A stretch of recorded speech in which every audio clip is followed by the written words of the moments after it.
headed to work this morning, I was thinking about usury. Usury is biblical. It means like don't borrow somebody some money and then charge them an unspeakable amount of fucking interest, you know, so they have a hard time paying it back. Basically, they get used because you got the money and you loaning it to them and you getting fucked over by the loan because they really need the money. So when I learned about usury and how banks really work, it clicked to me that Bitcoin was the answer. Because check this out, y'all don't understand, like when you go get a loan for like a mortgage or something, right? We think banks work like this. A lot of people tell you that banks work like this. I go deposit, say $100,000, right? And then the bank will loan out my $100,000 at like 10%. They'll keep 10% and they'll loan out 90K. And then they'll give that to somebody else. And then they go deposit the 90,000 and then they'll loan that out at 10% and they'll loan out 81,000. And that's how they get more and more loans on the books. But it really don't work like that. If I go apply for a fucking mortgage, right? And I got credit-worthy credit score, and I go get a $400,000 mortgage, they don't take that money from depositors. They just print it and put it in my account. So that's just 400K just created out of nowhere. Now my deposit of like $40,000 on that house or whatever is a deposit only. But they don't give a shit about that, and they're not loaning that out. They just created $400,000 out of nowhere and charging me interest on it. So if you can create something out of nothing, right, and charge me interest on it, that's usury, because you just had nothing, right, and created something and gave it to me, and they're gonna charge me interest on nothing. So that's just fucking insane. And they do this for everything, like down to your car, even like payday loans and stuff like that. They do this on everything. And it's nothing to back it up.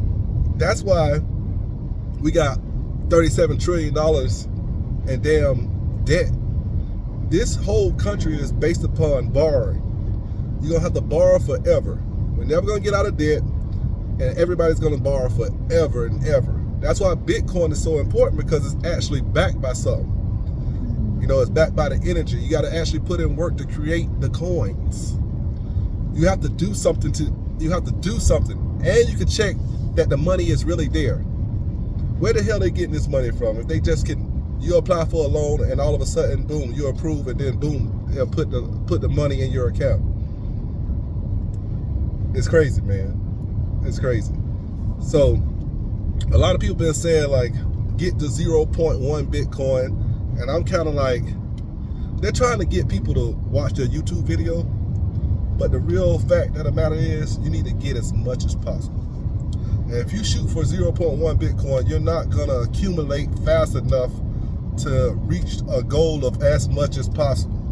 Because you're gonna calculate, okay, I can buy $20 a week and I'll get here. If you shoot for a high goal, like get to 1 Bitcoin, you're gonna be pounding like $200, $300. You know, you're gonna start selling stuff. You're gonna start finding stuff to sell.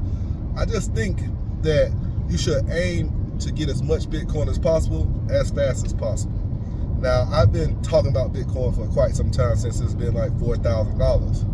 And even myself, I wish I would have brought as much Bitcoin as I could. I know I could have sold more things. I know I could have did more work to get more Bitcoin. I could have not brought more things, but everybody feels this way. And you're gonna feel this way at 120,000, and you're gonna feel even worse at 250,000. And after that, you're gonna be like, hey, it's $1 million. I could have did so much at 120,000 that I would have so much more Bitcoin.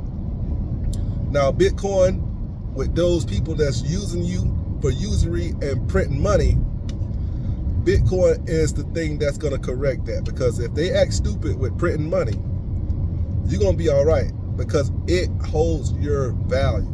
It holds your purchasing power. The things that you could have brought with Bitcoin, one Bitcoin years ago, is much more today. And that's going to continue. It's going to continue to the point where it evens out, where whatever it is that it costs, that's what it's going to cost in Bitcoin terms. It's not going to matter about how much money they print anymore, because eventually Bitcoin is going to be the money. But right now, it's being a use case as a store of value. You know, it could be the settlement layer for all fiat currency. And wouldn't you want to have the settlement layer? Wouldn't you want to have the foundation that the building is built on, rather than just have the building that can fall down and collapse? Wouldn't you want to own the land, at least a piece of it? Now, 0.1 Bitcoin is a good amount to have, but you're looking way into the future. You're looking 5, maybe 10, 15 years into the future, where it's a meaningful amount, because adoption has to occur. So you want to get a meaningful amount so it can happen faster for you.